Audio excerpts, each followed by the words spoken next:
looking at other interesting things along the way. For example, we have been looking at how the books came to be put together that we now find in the pages of the Bible, how they voted on the books, how the books were put under a table similar to this. They locked the room, and somehow, miraculously, the books that were supposed to be in the New Testament miraculously floated up to the top of the table. Anyone found with any other text other than those ones on top of the table would be put to death if caught with those books. We also spoke about how Paul came on the scene into Christianity and how he overthrew all the teachings of the Christians that were around during the time of the prophet Isa, peace be upon him, and took away their authority and replaced it with his own. We also looked at the Gospels as we have them today were extremely unreliable, and any of the books that we find in the New Testament are also unreliable, because specifically the Gospels, because these books were written about 100 years, and I said conservatively we'll give it to those people who have been arguing and saying no, it was 30 years. Even if they were written 30 years after the fact, it would be very, very difficult for these books to be accurate. Thus they are based on hearsay from a long lost past. No human has ever lived that has been able to recall perfectly the past events with such a long period of time going by without affecting the actual content of what happened or being affected by what has happened in the meantime. Imagine, for example, if you're a supporter of cricket and Australia played a game of cricket and one of the people in the match was caught for rigging the game. In other words, he'd been involved in gambling or something. Even when you talk about Australia 20 years later in the future, if you're an Australian fan, you're going to try to ignore that event and make sure that you never bring it up. But if you're from India or South Africa or whatever country is playing them, you're going to say, and we're going to be playing Australia today, the country that was caught with being involved in whatever scandal it was. Because you've been influenced by the events that have taken place in that period of time. So it is very, very, very difficult. There is no human that has ever lived that has been able to not be influenced by what happened in the time between from when it happened to when he records it. Even the history of your own government. Think of your own countries, your own government. You'll be able to say, yeah, that actually happened. I remember that happening in my country. Because we are not able to do that. We just aren't that not polluted. You see, the oral evidence that we have or will always be polluted by great distances of time. The longer the time period, the more likelihood that that information will be polluted. And this is why we find that many people in the world, especially evangelists, will try not to tell you about the period of time that it took for a book to be written, because they know that your logical brain will say, this has probably been polluted. There is no reason why the evangelist should be expected to escape this natural tendency of doing exactly the same thing, because we would do it. There are two factors made very clear while there is a vulnerability in the fact that information passed from such a long period of time will be polluted. And this actually this is what I'm going to be quoting you is from a person in South Africa who gave these two reasons. And he said that there are two factors made that are particularly important why people will have information over a long, especially oral evidence over a long period of time being polluted. And he's a South African, his name is Jacques Verster. And he said, first, the very nature, the mere fact, the main reason that because the language is mostly of an oral nature, it wasn't written down, there is a vulnerability of the information that is being brought to be influenced by contemporary color. In other words, by, like we said in the beginning, whatever's happening around you, because it's of an oral nature, because it's a verbal transfer, it's not been written down, it's not been recorded on tape, nobody had a video camera to video it at that time or take a snapshot, there is a great chance that the source will be influenced by its surrounding. And then he also says, secondly, that because of the extraordinary, rapid, radical development which transformed this infant church during the decades that it started, that it separated the actual gospel, what was really being said, from what Jesus, peace be upon him, was saying, and from what the early church was doing. So this made it very difficult for the writers to understand how things had been done before these changes occurred. Because it developed so quickly, it became very difficult for them to understand what was going on in all different parts of the religious community at the time. If you see a book is transferred at a very slow rate, it's more easy to find out, did this really happen, to cross-question, to ask people, to double-check. This is what happened with a number of the hadith. is that they'd be double-checked, they'd be checked for credentials, they'd want to have a lineage for it. Who did the narration? What is the chain? There's none of this when we look into Christianity. There is no chain that we can say, this bloodline can be checked, or this person's credentials can be checked. There's nobody. It's all written by a person, whoever it might be. There is no chain that we can follow. And this is why Islam is very different. When a narration is made, we can follow the line. This person heard from that person, who gave it to that person, who lived in this village, who was a cousin of that person, who was the sister of this person. A very easy chain to be able to be investigated, not only in this time, but in that time. But we find that doesn't exist. So this is one of the second reasons that this brother gives. So if we look and we find that something as simple as the Lord's Prayer, we all have heard, many of us went to, even if you're a Muslim and you lived in a Christian country, perhaps you haven't even lived in a Christian country, there's two things you know well: the Lord's Prayer and footprints in the sand. Those are the two things you'll know about Christianity. Those posters that have the person's footprints walking into the ocean, and you see only one set of footprints, and the poem that's written there, which also has nothing to do with Christianity, but it's one of the most famous things. And the second most famous thing is the Lord's Prayer. And the Lord's Prayer is something that I've always found quite amusing, because if we really read the text, he doesn't say, pray this prayer. He says, pray along these lines. In other words, each line in the Lord's Prayer is actually a separate prayer. It's not one completed prayer, but that's going off the topic for today's point. But let us consider just one example, and that is the Lord's Prayer, and looking at how we can see a breakdown in communication from one generation to the other, an understanding of the interpretation, or even how it can be polluted by the two ways that brother in South Africa, Jacques Besset, had given us an example, where he said, one, it can be polluted because of inaccuracy and growing too fast, and the second is because of being influenced by the color of the surrounding around you. In other words, the culture, the influences, the stories, the rumors. So let's look at it from the Lord's Prayer. The Lord's Prayer is the only teaching of Jesus wherein he instructs his disciples how to pray. He doesn't tell them anywhere else how to pray. So it's the only instruction in the entire Christendom where your God, supposedly, or in at least the prophet of Christianity, is teaching his disciples how to pray. I mean, we as Muslims, when we hear how to pray from the prophet's mouth, we want to know exactly how he did it. I mean, how did he stand? What did he do? What did he do before? We are so inquisitive because this is the prophet you're talking about. Yet, in Christianity, it's the only teaching of Jesus wherein he instructs his disciples how to pray. So, it is going to be perfect, because no one can possibly get this wrong. I mean, this is the only time, one and only time. So Mark and John, who are close followers, supposedly of the prophet Isa, peace be upon him, must surely mention the Lord's Prayer. But neither John or Mark even mention the Lord's Prayer. It's not even in existence. It doesn't even appear. The only two people that talk about it are Matthew and Luke, and then they give their own very separate versions of the narrative. So there are 4 books that should have it. Only 2 mention it, and those 2 that do mention it have very, very different understandings of the same words that they heard their prophet or their Messiah or God the Son speaking according to Christianity. According to Matthew, the prayer was taught in the course of what has come to be known within Christianity and even through to today as the Sermon on the Mount. Since the sermon was supposed to have been given up on a hill, as Matthew chapter 5 verse 11 says, there must have been a great multitude of people either on the hill or down the hill listening to what he said.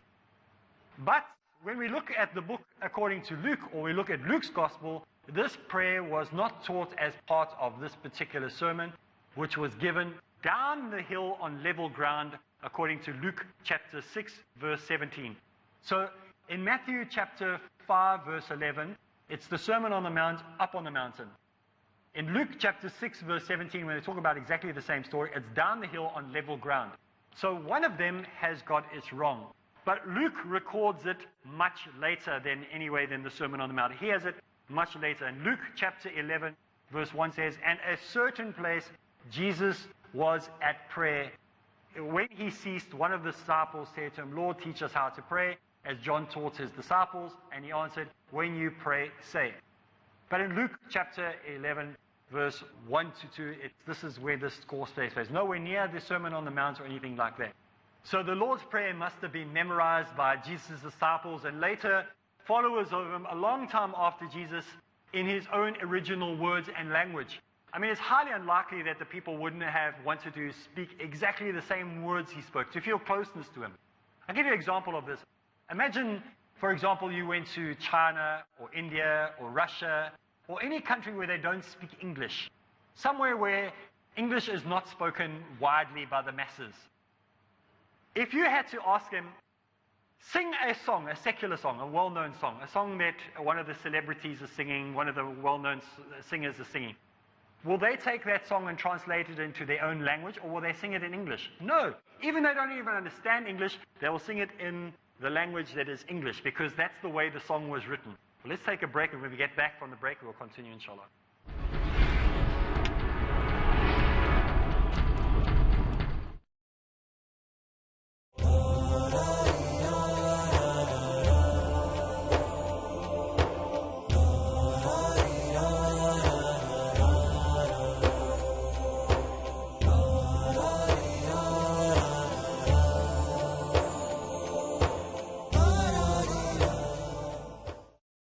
The year 2000, in Chicago,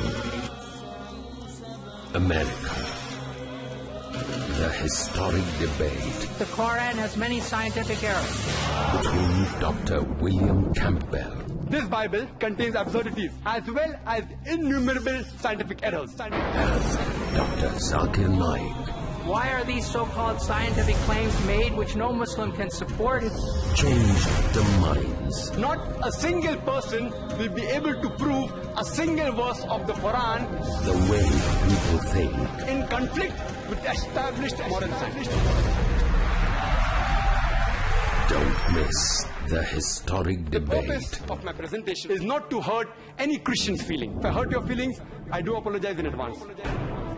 The Quran and the Bible in the light of science. In Crossfire, starting from this Saturday at 8:30 p.m. and repeat telecast at 10 a.m. UK on Peace TV. A friendly message by Dr. Zakir. Islam prohibits killing of innocent human beings. Every day, innocent human beings are being killed in different parts of the world. Most religions condemn the killing of innocent human beings.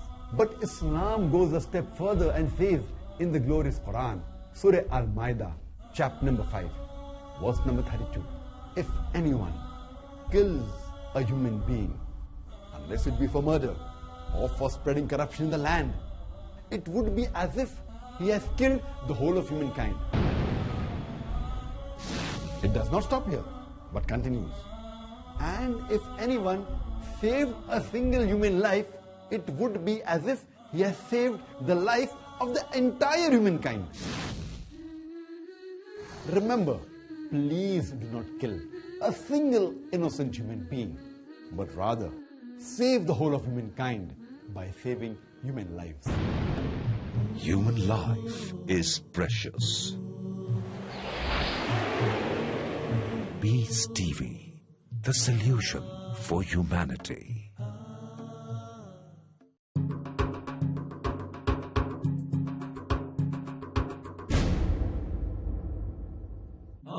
Distinguished world-famous orator who dedicated their lives to convey the message of peace came together at one platform, the International Islamic Conference, with one vision, with one mission, Peace Mission.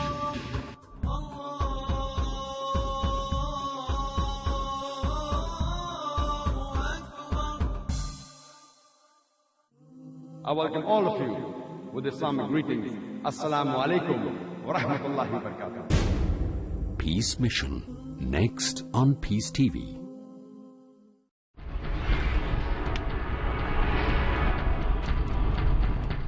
Assalamu alaikum rahmatullahi wa barakatuh. Bismillah ar-Rahman ar-Rahim. Welcome back. We said before the break that we were talking about the Lord's Prayer, and that the Lord's Prayer must have been memorized by Jesus' disciples and later followers for a long time after Jesus in its original wording, in its original language. It's only logical that the people would want to have remembered it and said it in exactly the same way Jesus taught it. Yet today we do not have any records of what Jesus really spoke or taught in his own language. Even the two versions that we do have, cited both in Matthew and Luke, are different to one another. They don't agree. So surely they should agree on such a very, very important thing. It is certain that the original words quoted by these two gospel writers must have been very different and from very different translators to have been mistranslated or be translated differently. Therefore, it is unlikely that the Lord's Prayer was ever a part of the New Testament. In fact, it's probably an addition that was planted in at a much later stage. If it was in the original writings and it was translated from the original writings, then there's something seriously wrong with the translators, or something seriously wrong with divine inspiration from God, if God can give you the wrong translation in two different translations within the New Testament. And this we do not find in case with the King James Version or the New International Version, but we find it in all versions. All of the versions of the Bible, no matter what version you may choose, even if you're using the Jehovah's Witness translation or the Seventh-day Adventist translation, you'll find both versions recorded differently. I checked. Even from the same Gospels, different manuscripts record different words. So even if you're in the book of Matthew and it's the Lord's Prayer in the New International Version, it's not translated the same as it would be in the English Bible. It's different, even within the same Gospel. So we see that there are many difficulties amongst the most authentic manuscripts. So even the so-called most authentic manuscripts, in the matter which are the direct teachings of Jesus, peace be upon himself, which must have been memorized and must have been repeated millions of times in prayers by his disciples and later by those followers who came after him, they can't get it right. They couldn't even record the Lord's Prayer correctly in English, let alone the fact that it should have been in Aramaic, which everybody would have known at that time. So we don't know the spoken words of the native tongue of the Prophet Isa, peace be upon him. It's anyone's guess where these words have gone, what has happened, or what these original words of the Prophet Isa were supposed to have said in the first place. Unfortunately, these words are all lost, or maybe they have been kept hidden on purpose by the powers that be forever, or until one day when, inshallah, somebody is honest enough to come forward. And some of the canons which form the foundation of the belief of the largest religion in the world are still not available to the masses today, well, that is of 2013. Maybe since this recording, the Vatican has released more documents, or those Jewish scholars that have got many of the manuscripts they have not released yet to the public will have released them.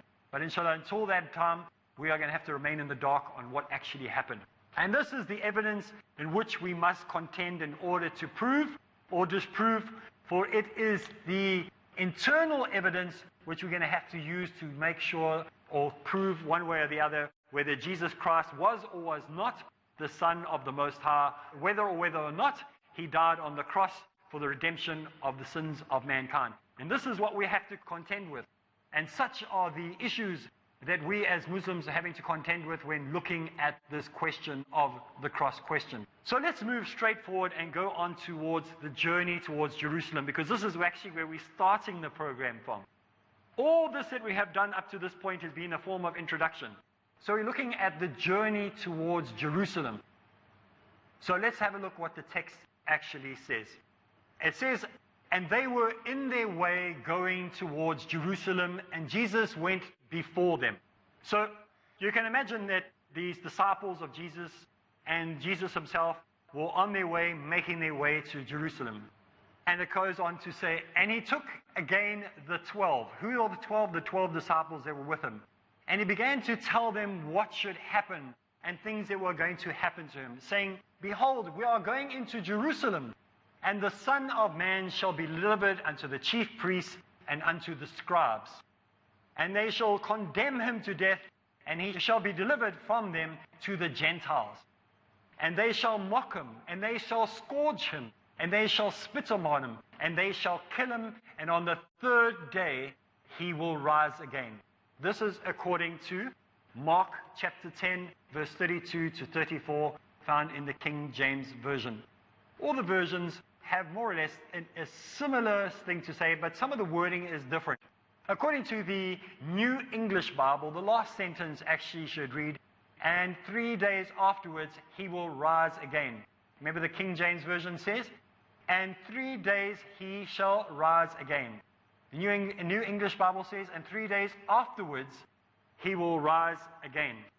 The Revised Bible Version says, "And after 3 days he will rise again." The New International Version says, 3 days later he will rise. And the New World Translation, the Jehovah's Witnesses version, says 3 days later he will rise. So according to the Gospel of Matthew chapter 20 verse 19, the King James Version says, "And 3 days he shall rise again." And the New English Bible says, "On the third day." The New Revised Bible Version says, "the third day." And the NIV says, "on the third day." And the New World Translation says, "the third day." So you might be asking, well, why are we going into all this 3 days, 3 days, 3 days? Some modern translators agree that while Mark says 3 days later, Matthew writes on the third day, and so does Luke. And you can look in Luke chapter 18, verse 34. So why am I worried about this? Listen to it again. Some translators agree that while Matthew says 3 days later, Matthew writes on the third day, and so does Luke. This means a difference of 1 day. So apparently the King James Version was mistranslating or misunderstood, and so they corrected it. So you find that this is how they quickly went about changing this to make sure they didn't have it the same way as the other translators put it. And so there's a simple case, as far as they're concerned, of wrong counting of the original manuscript of Mark.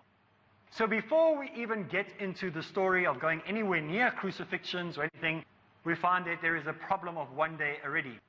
Now, on the road to Jerusalem, Jesus declares in Luke chapter 13, we have this whole discourse from Luke chapter 13, verse 33 to 35, where it says, "It cannot be that a prophet," and this is Jesus himself speaking according to Luke.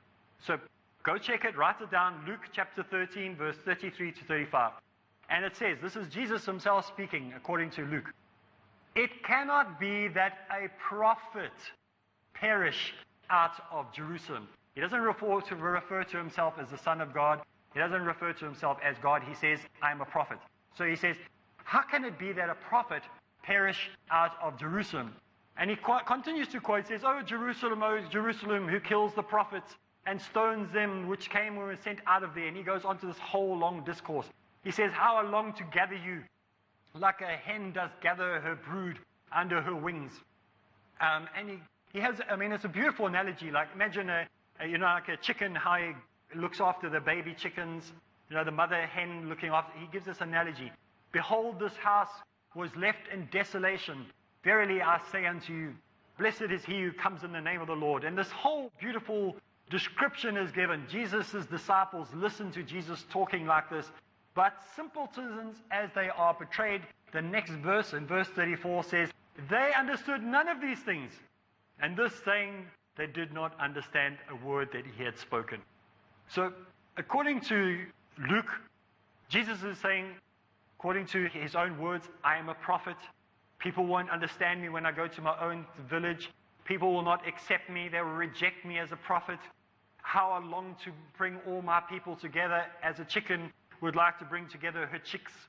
And he goes on to this whole discourse, and he says that when he said these things to the disciples, that he is going to be crucified, that he is going to die, that he's going to be rejected by the people he lives with, how he would like to bring his whole people together. The disciples that were sitting there were looking at him blank and goes, "Huh? What language are you speaking?" None of them understood. It says none of them understood a thing that he was saying. So the New Testament tries to make out in the book of Luke, especially in Luke chapter 18, verse 34, that they were simpletons. They were not the brightest spark. So there was some type of problem here. Now, is it likely that these people were as ignorant as they are depicted? This is where we get the fingerprint of Paul. Because here we can see Paul's influence. Remember, Paul is trying to be a person who is coming to take over from the disciples. He's trying to make the disciples look pretty ignorant, so that he is the superior one, because people are going to ask in the future, why didn't people follow the disciples? Why did they follow Paul? Surely the disciples should have been followed. They were the first generation. But if he can write them into the pages of the New Testament as imbeciles, as ignorant, as not being very smart, then people will follow Paul. Think, well, Paul's intelligent. I mean, he was studying to be a theologian. He was going to be a Pharisee. He should be listened to. So the more we see his fingerprint in the New Testament, the more we see what his motive was, what he was planning, what were the thoughts behind it.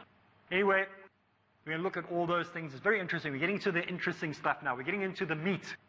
So make sure you tune in next week. Same place, same time. So for me, Areeb Islam, until next week, Assalamu alaikum wa rahmatullahi wa barakatuh.